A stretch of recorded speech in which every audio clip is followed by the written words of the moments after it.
Hi friends, எல்லோரும் நல்லா இருக்கீங்களா? எப்படிங்க நல்லா இருக்க முடியும்? நம்ம கூட பிறந்தாங்க தான் பிறப்பா. தமிழ்நாட்டில் இல்லை, தமிழர்கள் உலகத்தில் உள்ள எல்லா தமிழர்களும் நம்மளுக்கு வந்து சொந்தக்காரங்க தான், உடன்பிறப்புங்க தான், சகோதர சகோதரங்கள் தான். இன்றைக்கி வந்து தமிழ்நாடே கலங்கி நிற்கிற ஒரு துயர சம்பவம் வந்து கரூரில் நடந்திருக்கு. எங்கே பார்த்தாலும் மரண ஓலம், அழுகை, கூக்குரல், இது மட்டும்தான் இருக்குது.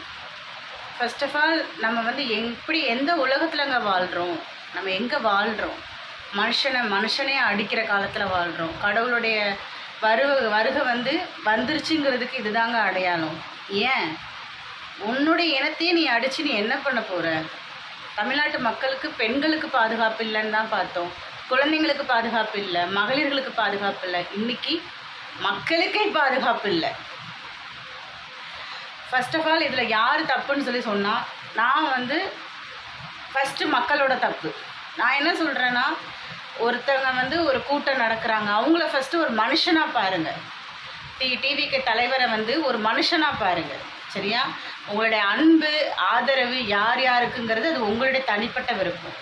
ஆனால் இவ்வளோ பெரிய 1க்கு 2 மாநாடு, 2 மீட்டிங் நடத்தியிருக்காங்க. எவ்வளோ கூட்டங்கள் வந்ததுன்னு சொல்லி நம்ம எல்லாருமே பார்த்துருக்கோம். நேராகவும் பார்த்துருக்கோம், டிவியில் பார்த்துருக்கோம், எல்லாம் பார்த்துருக்கோம். ஒவ்வொரு இடத்துலையுமே வந்து இப்போ கரண்டில் இருக்கிற கவர்மெண்ட் வந்து என்ன பிரச்சனை பண்ணிக்கிட்டு இருக்காங்க, அவங்களுக்கு எவ்வளோ இடைஞ்சல் பண்ணுறாங்கன்னு சொல்லி நம்ம ஒவ்வொரு இதுலேயும் அவங்க வந்து அணுவாக காட்டுறாங்க.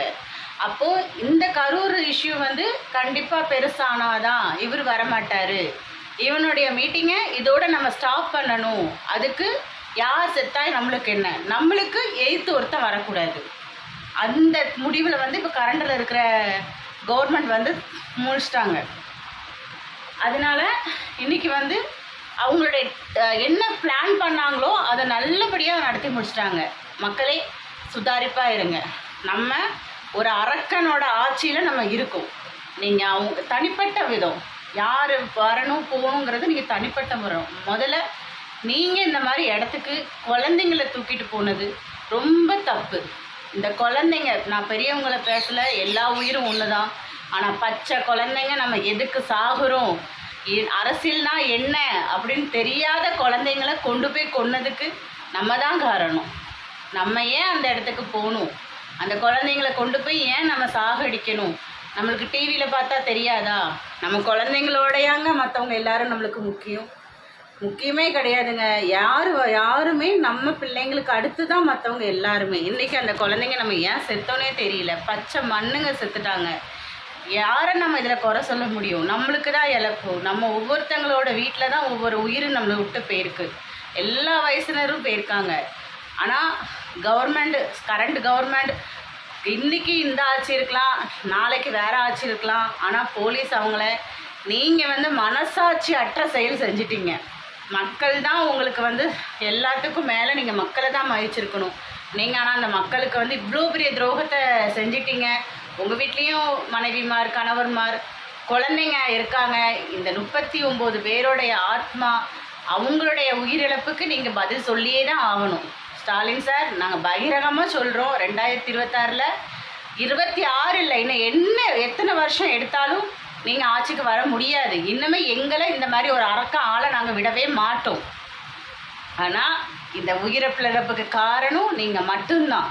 ஏன் எத்தனை ஒரு கவர்மெண்ட் ஹாஸ்பிட்டலில் ஏன் நீங்கள் கொண்டு போகிறீங்க? பக்கத்தில் ஹாஸ்பிட்டல் இல்லையா? கவர்மெண்ட் ஹாஸ்பிட்டலில் உள்ள டாக்டர்ஸ் தான் படிச்சிருக்கீங்களா? பேசிக்கான ட்ரீட்மெண்ட்டே நீங்கள் கொடுக்கல. சிஆர்பி யாருக்குமே நீங்கள் பண்ணலை. அப்படி கொண்டு போகச்சுனே அவங்க செத்துட்டாங்க. அவங்க சாகணும்னு சொல்லி நீங்கள் கொண்டு போயிட்டீங்க. நீங்கள் அவங்க சாகிறதுக்காக மட்டுமே நீங்கள் கொண்டு போய் இவ்வளோ பெரிய ஒரு இழப்பு நடக்கணும், இவங்க உயிரிழப்பு நடக்கணும், அதில் யாருனாலும் சாகணும், குழந்தைங்க சாகணும், இது எல்லாமே நீங்கள் ப்ரீ பிளான் பண்ணி இன்றைக்கி முடிச்சு விட்டுட்டீங்க. ஆனால் எல்லாரையும் நீங்கள் ஏமாற்றலாம், மக்களை நீங்கள் ஏமாற்றவே முடியாது. கண் கூட நாங்கள் பார்த்துட்டோம். உங்களுடைய ஆட்சி எவ்வளோ கீழ்த்தனமாக போகும்னு சொல்லி நாங்கள் நினைக்கவே இல்லை. உங்களை கண் கூட நாங்கள் பார்த்துட்டோம். ஆனால் நாங்கள் உங்களை வன்மையாக கண்டிருக்கிறோம். இந்த 39 பேர் தான் உயிர் விட்ட தியாகத்துக்கு பதில் நீங்கள் சொல்லியே ஆகணும், சரியா? நீங்கள் இதனால் நீங்கள் எத்தனை பேர் நீங்கள் பண்ண முடியும்? இப்போது இருக்கிற உலகத்தில் உள்ள அவ்வளோ பேரையும் நீங்கள் அழைச்சிட்டு நீங்கள் யாருக்காக நீங்கள் வாழ போகிறீங்க? ஏன் உங்கள் குடும்பத்துலலாம் உள்ள பெண்கள் கிடையாதா? அவங்களாம் பிள்ளைங்களை பெற்றுக்கலையா? என்னங்க நீங்கள் மனுஷங்க?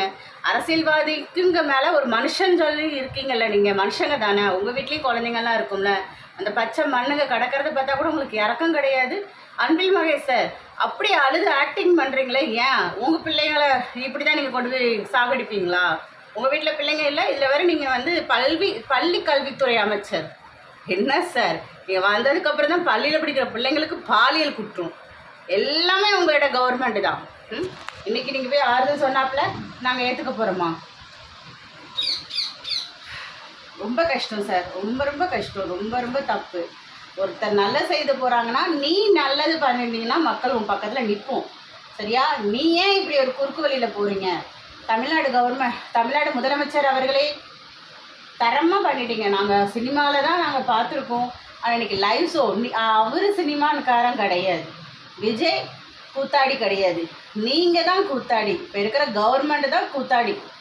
நீங்கள் தான் நடிச்சிட்டீங்க. இதில் பாதிக்கப்பட்டது எங்களை மாதிரி அப்பாவி மக்களே. நம்ம இவங்கன்னு இல்லை, எங்கே மீட்டிங் நடத்தினாலும் என்ன மீட்டிங் நடத்தினாலும் 1000 பேருக்கு கூட 1000 பேர் கூடுற இடமா இருந்துச்சுன்னா தயவு செய்து குழந்தைங்களை கொண்டு போகாதீங்க. பிள்ளைங்க நம்மளுடைய பொறுப்பு, நம்ம பெற்றவங்களுடைய பொறுப்பு மட்டும்தான் பிள்ளைங்க. இதில் நம்ம யாரையுமே நம்ம பலி சொல்ல முடியவே முடியாது. பிள்ளைங்களுக்கு வர ஆபத்துலேருந்து நம்ம மட்டும்தான் காப்பாற்றிக்க முடியும். கடவுளுக்கு அடுத்தபடி நம்ம தான் நம்ம பிள்ளைங்களை பாதுகாத்துக்கணும். இன்றைக்கி அந்த பிள்ளைங்க இறந்ததுக்கு முழு பொறுப்பு நம்ம மட்டுமே தான். நான் மற்ற யாரையும் பற்றி பேசலை, நான் குழந்தைங்களோட உயிரை பற்றி பேசுகிறேன். அந்த பிள்ளைங்க எதுக்கு இறந்தாங்கன்னு தெரியல, அந்த பிள்ளைங்க எதுக்கு செத்தாங்கன்னு சொல்லி அந்த பிள்ளைங்களுக்கு தெரியல. அரசியல்னா என்னன்னு தெரியாது, எதுனுமே தெரியாமல் அந்த குழந்தைங்க இன்றைக்கி இறந்து கிடக்காங்க. இப்படி துடிச்சு அந்த நிமிஷத்தில் அந்த பிள்ளைங்க எவ்வளோ துடிச்சிருப்பாங்க. ஒரு கவர்மெண்ட் ஹாஸ்பிட்டல் கொண்டு போயிருக்கீங்களே, எதாட்டி ஒரு பேஷண்ட்டுக்கு நீங்கள் சிஆர்பி பண்ண வீடியோவை நீங்கள் லீக்கேஜ் பண்ணுங்கள். யாருக்கும் பண்ணலை, சிஆர்பி பொசிஷன் யாருக்கும் பண்ணலை. சும்மா பம்ப் பண்ணால் வந்துடுமா? சிஆர்பி மிஷின் எங்கங்க? சிஆர்பி நீங்கள் என்னங்க பண்ணீங்க? சும்மா 2 ஃபார்மாலிட்டிக்கு அமுக்குனா வந்துடுமா? அது அவங்க அந்த அவ்வளோ கூட்டத்தில் அவங்களோட ஹார்ட்டுக்கு ஆக்சிஜன் போகாமல், லங்ஸுக்கு ஆக்சிஜன் போகாமல் ஒரு நிமிஷம் அவங்களுக்கு கார்டியாக் வந்திருக்கலாம். அந்த டைம் நீங்கள் சிஆர்பிலாங்க பண்ணணும். என் ஆம்புலன்ஸில் அந்த சிஆர்பி இல்லையா? கவர்மெண்ட் ஹாஸ்பிட்டலில் கொண்டு போய் என்னத்தையோ ஆடு மாடை போட்ட மாதிரி போட்டு வச்சுருக்கீங்க. ஒவ்வொரு பெட்லேயும் 2 பேர் 3 பேர். நாங்கள் உங்களுக்கு அவ்வளோ இலக்காரமாக போயிட்டோமா? இல்லை எப்படி மக்களை நாங்கள் எங்கள் உயிர் உங்களுக்கு அவ்வளோ சீப்பாகிட்டுன்னு? ஆடு மாடுகள் உயிருக்கு கூட கேள்வி கேட்குற ப்ளூ கிராக்ஸ் இருக்குது. எங்களுக்கு யார் இருக்கா? எங்களுக்கு நாங்கள் இருக்கோம். அந்த 39 உயிருக்கும் நாங்கள் பதில் சொல்லுவோம். சரியா? எங்களுக்கு எந்த அரசியலும் வேண்டாம். அதுதான் எங்களுடைய ஒரே முடிவு. எங்களுக்கு இந்த மாதிரி எங்களை ஆள்ற அரக்கம் எங்களுக்கு வேண்டாம். ரொம்ப கஷ்டப்படுறோம். தமிழ்நாட்டு மக்கள் எல்லாருமே இந்த வீடியோ பாருங்கள்.